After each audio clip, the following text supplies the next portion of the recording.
رانا شوکت کی رپورٹ کے مطابق ایک بار پھر سے F G public high school اٹا کینٹ میں افسوس کی لہر دوڑ پڑی۔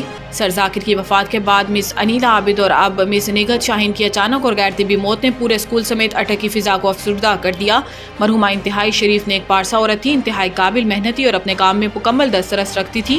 مرحومہ کے اسٹوڈنٹس کی تعداد ہزاروں میں ہے، جن کی آنکھیں اپنے محسن کے وصال پر نم ہیں۔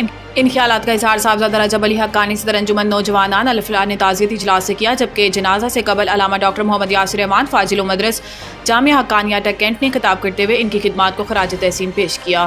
جو لوگ تھے وہ کہہ رہے تھے کہ یہ مرنے والا یا مرنے والی بہت نیک تھی، اس کے لیے نیکی لکھ دی گئی، اور دوسری جو میت تھی اس کے ساتھ جانے والے وہ کہہ رہے تھے کہ یہ جو شخص جا رہا ہے یہ اتنا برا شخص تھا کہ شکر ہے آج اس سے جان چھٹی۔ کہیں ہمارا نام بھی کل ایسے لوگوں میں شامل نہ ہو، بلکہ ایسے لوگوں میں شامل ہو کہ جب ہم مرے دنیا میں زندہ رہو تو دنیا تم پر رشک کرے، اور جب دنیا سے پردہ فرماؤ تو دنیا تم پر افسوس کرے۔ یہ سامنے دیکھ لیں قبرستان بھرا ہوا ہے، یہ وقت سب پہ آنا ہے، اس کے لیے تیاری کرے۔ ہر دوست رشتہ دار بھائی سارے ساتھ چھوڑ دیں گے۔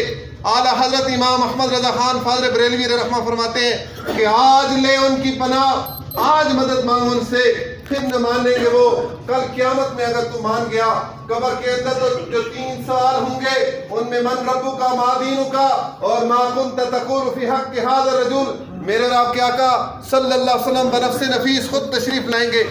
آج حضرت علامہ مولانا مفتی ابو طیب علامہ رفاقت حقانی صاحب نے بھی پہنچنا تھا، امید